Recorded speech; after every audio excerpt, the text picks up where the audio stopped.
అస్మద్గురుభ్యో నమః. మంత్రబలానికి స్వాగతం. వినాయక చవితి మహోత్సవాలని ప్రారంభించుకున్నాం. గణేష్ పూజని ప్రారంభ దినాన్ని చాలా అద్భుతంగా సాగించుకున్నాం. స్వామివారి విశేషములతో 9 రోజుల కార్యక్రమం కొనసాగుతోంది. నవ రాత్రి అంటారు, కొత్తదైన రాత్రి. రాత్రి అంటే రాతి సుఖం ఇది రాత్రి. ఏది పొందిన తర్వాత మనకి ఆనందం ఉంటుందో ఆ స్వరూపానికి పేరు రాత్రి.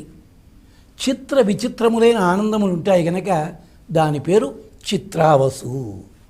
మరి అలాంటి శుభ సందర్భంలో గణపతి ఆరాధన చేస్తూ ఒక మంత్రాన్ని మనం ధ్యానం చేసినట్టయితే, మన పిల్లల చేత ధ్యానం చేయించినట్టయితే చాలా అద్భుతమైన ఫలితాలు వస్తాయి.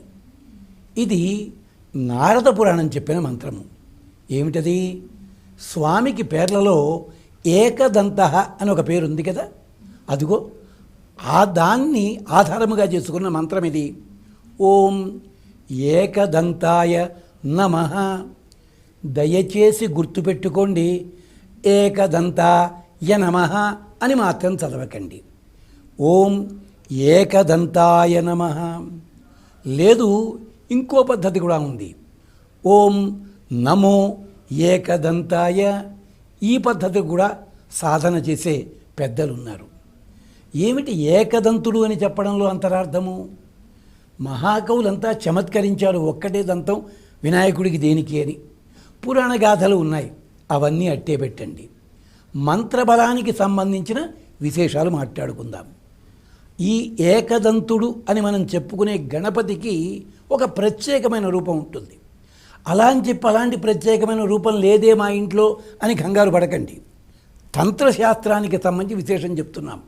ఏమిటంటే 4 చేతుల్లో, ఒక చేతిలో పాశము, ఇంకొక చేతిలో పరశువు, ఇంకొక చేతిలో కమలము, ఒక చేతితో వరదముద్ర. కమలం అంటే భూమండలానికి సంకేతము. పాశము అన్నట్టయితే మనని ప్రకృతితో కట్టే బంధములకి సంకేతము.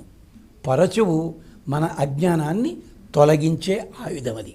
ఇది మరి ఏకదంతాయ నమః అంటున్నాం కదా, దీనివల్ల మనకేం ఫలితాలు వస్తాయి? ఇది కూడా చిన్న మంత్రమే కదా, అష్టాక్షరీ మంత్రము, 8 అక్షరములు ఉన్నాయి దీంట్లోనూ. అలాంటిది మనము సుఖరంగా చదువుకోవచ్చు, సులభముగా చదువుకోవచ్చు. దాన్ని మరి 108 సార్లు చదవండి అంటే అయ్యో అంత పెద్ద సంఖ్య అంటుంటారు చాలామంది. అతి సులభముగా 3 నిమిషాల లోపల చేసుకోవచ్చునే. దీనివల్ల ఫలితాలు ఏమిటో తెలుసునా? మొదటిది దరిద్ర నాశనము. ఇది ఋగ్వేదం చెప్పింది. సనత్కుమారుల వారు ఒక సందర్భంలో ఇది ఉపాసన చేశారట. మనకి ముద్గల పురాణం చెప్తుంది. అంటే ఆయనకి సంపద కోసం కాదు, వేరే కారణం చేత. అంచేత ఋగ్వేదంలో చెప్తారు, ఇది దరిద్ర నాశనము, శత్రునాశనము, సంతాన ప్రాప్తికి ఇది అద్భుతమైన మంత్రము అన్నారు. ఏకదంత అంటే ఏక శబ్దం అన్నది వైదిక పరముగా మనలో ఉండే మాయకి సంకేతము.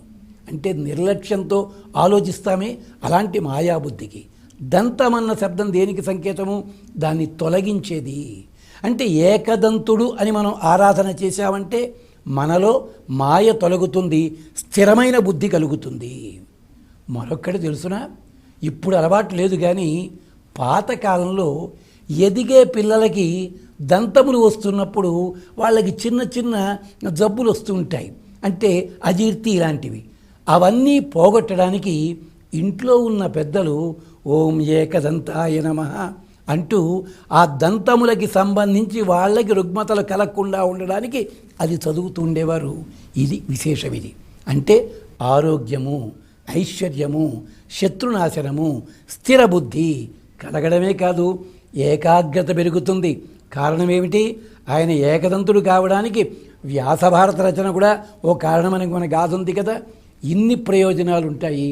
అంచేత ఈ మంత్రాన్ని ఆరాధన చేద్దాం, ఆస్వాదిద్దాం. చక్కగా వినాయక చవితి కదా, స్వామివారికి ఏ నైవేద్యం జంఝాల బాబాయ్ శాస్త్రి గారు చెప్పారు చమత్కారంగా. పచ్చి వడపప్పుకే చేయి చాచడి పిచ్చి తండ్రి అన్నాడు ఆయన. ఎంత చమత్కారంగా చెప్పారు. అదేనా నివేదన చేద్దాం. లేదు మన యథేచ్ఛ అని జ్ఞాపకం చేస్తూ ఓం ఏకదంతాయ నమః. మరి మరొక మంత్రం మళ్ళీ కలుసుకుందాం. అంతవరకు